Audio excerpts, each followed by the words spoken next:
I stood in the grand living room of the Harrisons, feeling like a misplaced piece in an elaborate puzzle. The high ceilings, adorned with crystal chandeliers, seemed to amplify the distance between me and them, not just in space, but in everything else that mattered. Victoria Harrison, my future mother-in-law, was the epitome of grace and poise, moving through the room like a queen amongst her subjects. But her eyes, sharp and discerning, had always lingered on me with an unspoken disapproval. I often wondered if it was my simpler background or something else about me that she found so distasteful. Michael, my fiancé, squeezed my hand reassuringly as if sensing my discomfort. He whispered, "Don't let her get to you, Emma. You're perfect as you are." But his words, though comforting, couldn't shield me from what was to come. As the evening wore on, the guests mingled, sipping champagne and sharing laughs. I tried to blend in, but my attempts felt increasingly futile. Then Victoria approached me, her gaze cold and unyielding. "Emma, dear," she began, her voice laced with feigned sweetness, "you must understand, some pieces just don't fit, no matter how much you want them to." Her words stung, more so because I knew what she meant.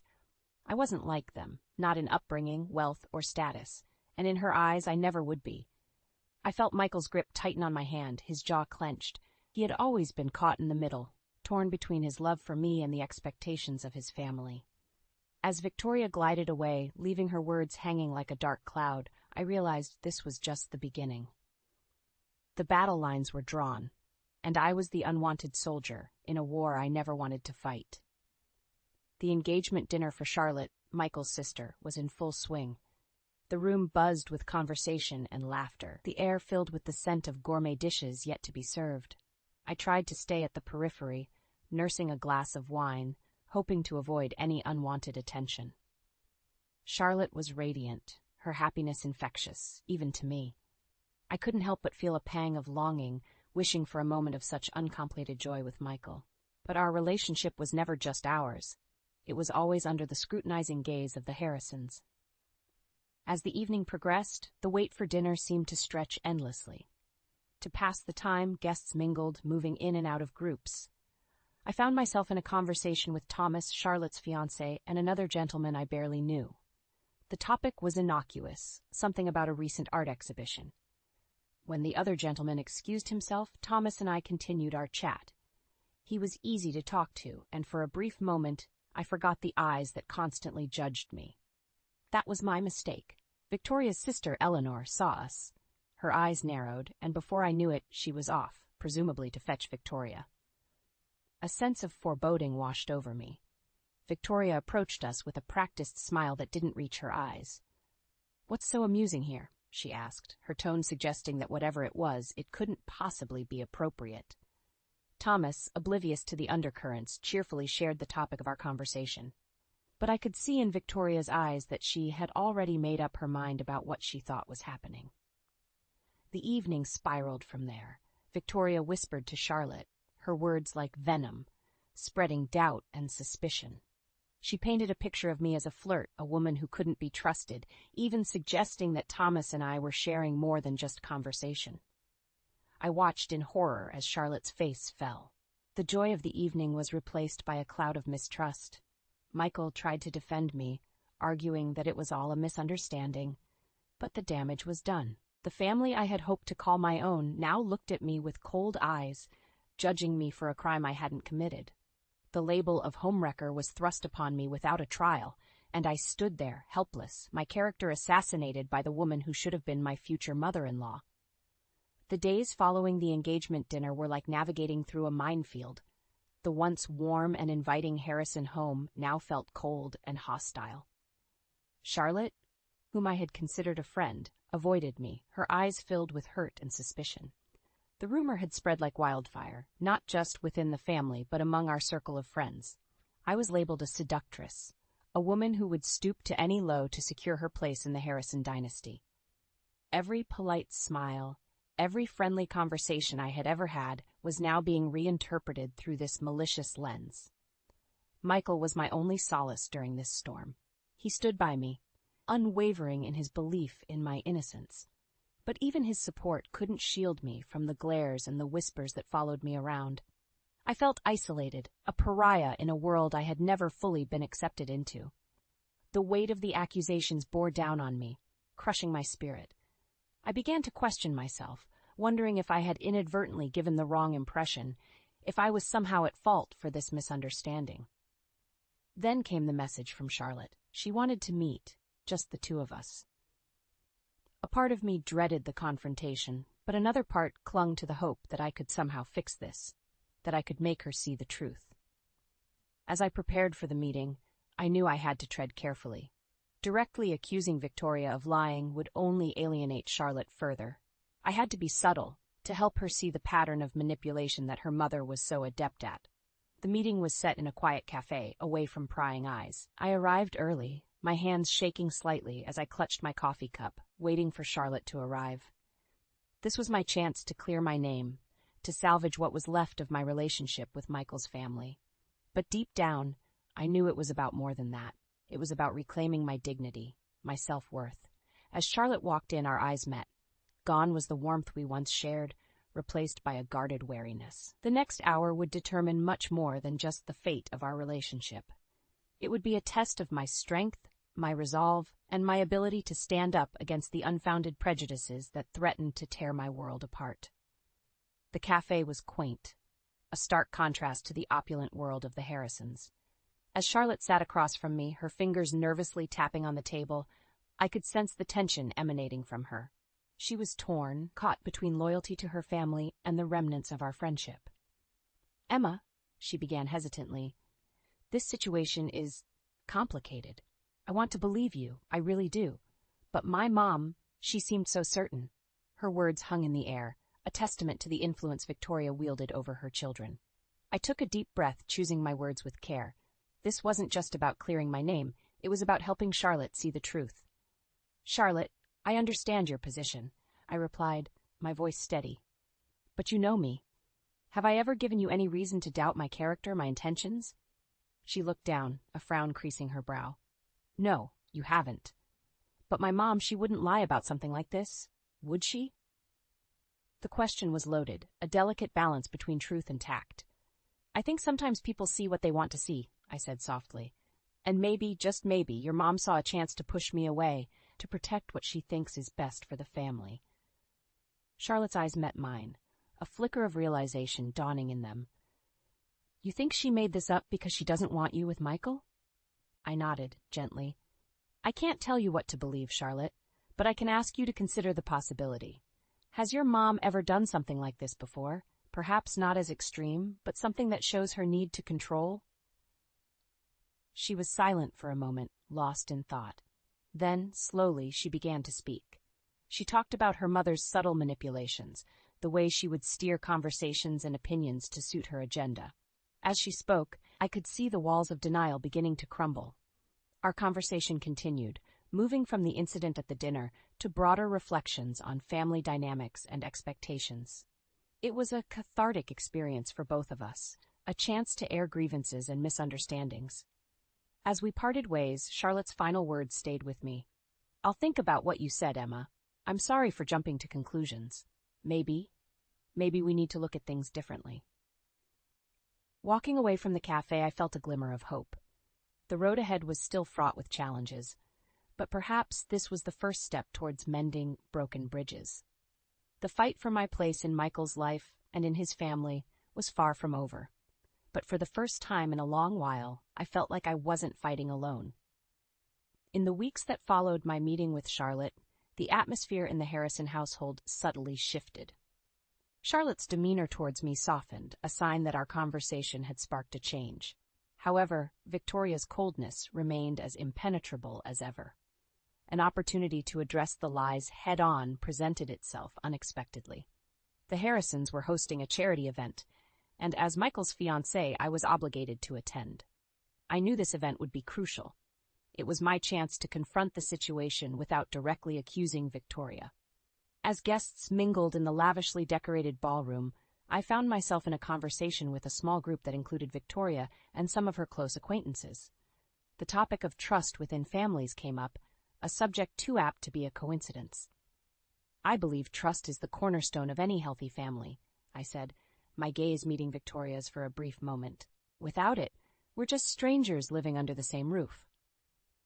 Victoria smiled thinly, catching the hidden barb in my words. Of course, Emma, but trust must be earned, and once broken, it's not easily repaired. Her words, laced with insinuation, were a clear reference to the rumors she had spread. I felt a surge of anger, but maintained my composure. That's true, I replied evenly. But sometimes misunderstandings happen. What's important is being open to the truth, even if it's not what we initially believed. The conversation around us continued, but the message was clear. We were engaged in a silent battle, a war of words and implications. While I couldn't outright accuse Victoria without causing a scene, I had made my stance clear. As the evening progressed, I noticed a few guests glancing at me with curiosity rather than judgment. It seemed that the seeds of doubt I had planted were beginning to sprout. The truth was a powerful weapon, and I had wielded it with precision. But the victory, if it could be called that, was bittersweet. I knew that Victoria would not give up easily. The fight for my place in Michael's life was far from over. But I had made a statement that night. I wasn't going to be a passive victim in Victoria's game of manipulation. As Michael and I left the event, his hand in mine, I felt a renewed sense of determination. The road ahead would be challenging, but I was ready to face it head-on. The lies and deceit would eventually unravel, and when they did, I would be standing strong, vindicated by the truth. Time has a way of unraveling the most intricate of lies, and, in the weeks that followed the charity event, the undercurrents within the Harrison family began to change. My relationship with Charlotte had improved significantly, and through her, I started to see a shift in the family's perception of me. It was at a casual family gathering where I felt the first real signs of change. The atmosphere was lighter, and conversations flowed more freely. I was cautiously optimistic, but still acutely aware of Victoria's lingering disapproval. During the gathering, I had a chance to speak with some of the family members who had initially been swayed by Victoria's narrative. As we talked, I realized they were seeing me in a new light. There were no overt apologies, but the change in their demeanor was apology enough. What surprised me most, however, was a conversation with Michael's cousin, James. He pulled me aside, his expression serious. "Emma, I need to tell you something," he began. "I overheard my Aunt Victoria talking to Eleanor a while back. They were plotting, saying things about you, about how to keep you away from Michael." His revelation was a shock, yet not entirely unexpected. It was the confirmation I needed, undeniable proof of Victoria's manipulations. "Thank you for telling me, James," I said, my mind racing with the implications of this new information. As the gathering continued, I couldn't help but feel a sense of vindication. The truth was finally coming to light, and with it, the possibility of a new beginning. But I also knew that this revelation would have its consequences. Later, in the privacy of our home, I shared James's revelation with Michael. He was furious, his sense of betrayal by his mother palpable. "I can't believe she would go this far," he said, shaking his head in disbelief. "We need to confront her, Michael. She can't keep doing this," I replied, my resolve firm. We decided to plan a family meeting, a confrontation where everything would be laid out in the open. It was a risky move, but it was time to end Victoria's reign of manipulation and deceit. The night before the meeting, I lay awake thinking about the journey that had brought me to this point. It had been painful, filled with trials and tribulations, but it had also made me stronger, more resilient. I was ready for whatever the next day would bring. The truth was on my side, and it was time for it to be heard. The day of the family meeting arrived, a day that would either mend or irreparably fracture the Harrison family. The air was thick with tension as we gathered in the living room, the same room where I had felt so out of place months ago. Michael and I sat together, a united front against the storm that was about to unfold. Across from us, Victoria sat, her composure impeccable as always, but I could sense a flicker of uncertainty in her eyes. Michael took the lead, his voice steady but charged with emotion. "We're here because there are things that need to be addressed, truths that need to be spoken," he began, his gaze sweeping across the room. "Emma has been accused and judged unfairly, and it's time we clear the air." The room fell silent, every eye fixed on us. I took a deep breath and shared James's revelation, the words heavy with the weight of betrayal. As I spoke, I watched Victoria's facade crack, her mask of aristocratic poise slipping for the first time. The reactions around the room varied. Some were shocked, others seemed to have expected such deceit. Charlotte looked at her mother, hurt and confusion written across her face. Victoria, now cornered, tried to defend herself. "I did what I thought was best for this family," she said, her voice trembling slightly. "You don't understand what's at stake." "It's not about the family, Victoria," Michael interjected, his disappointment clear. "It's about control, about you not accepting Emma." The discussion that followed was intense and emotional. Accusations and confessions poured out, opening old wounds but also paving the way for healing. Victoria, once the puppeteer, now looked diminished, her schemes laid bare for all to see. As the meeting drew to a close, there was a sense of catharsis in the room.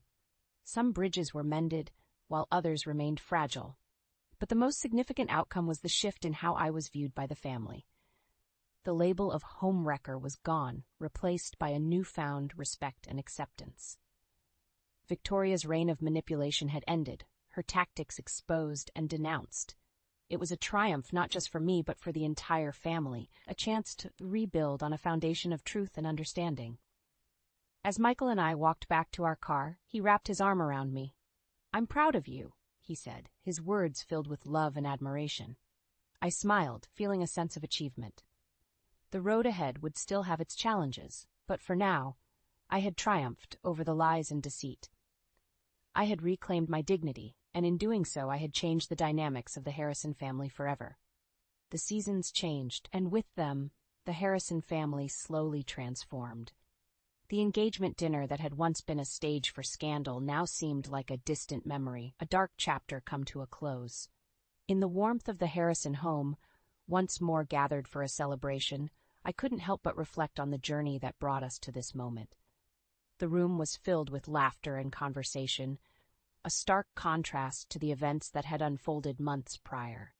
Charlotte, now married and happier than ever, shared a tender glance with Thomas, their unity unmarred by past rumors. Even Eleanor, once an unwitting accomplice in Victoria's schemes, approached me with a shy smile and a heartfelt apology. As for Victoria, the matriarch who had orchestrated so much pain, her presence was subdued. She was no longer the queen of her domain, but rather a spectator in her own home. Her attempts to regather the shattered pieces of her influence were met with a quiet but firm resistance from the family she had once controlled. Michael held my hand as we mingled, his pride in me evident in the way he introduced me to new faces and old friends alike. Our bond had strengthened in the crucible of his family's drama, tempered by the trials we had faced together. "Emma," he said, as we found a quiet moment by the window, "I can't believe we made it through all of this." I turned to him, my heart full. "We did it together," I replied. "And look at us now, stronger and more united than ever." The future that lay before us was one of hope and possibility. The Harrisons, once a family divided by class, deceit, and manipulation, had begun to heal. For my part, I had carved out my place among them, not as an outsider, but as a cherished member of the family. As the evening continued, I found myself lost in thought. The struggles I had endured with the Harrisons had taught me more about myself than I could have imagined. I had learned to stand up for what was right, to fight against injustice, and to trust in the enduring strength of love. The final conversation of the evening was with Victoria, a moment I had anticipated with a mix of anxiety and hope. As we stood together, an unspoken truce settled between us. "Emma," Victoria said, her voice softer than I had ever heard it, "I was wrong about you." The admission was brief, a mere whisper against the backdrop of celebration, but it was enough. It was the epilogue to our shared story, an acknowledgement of change and the promise of a better tomorrow. The Harrisons would move forward, with me as an integral part of their legacy.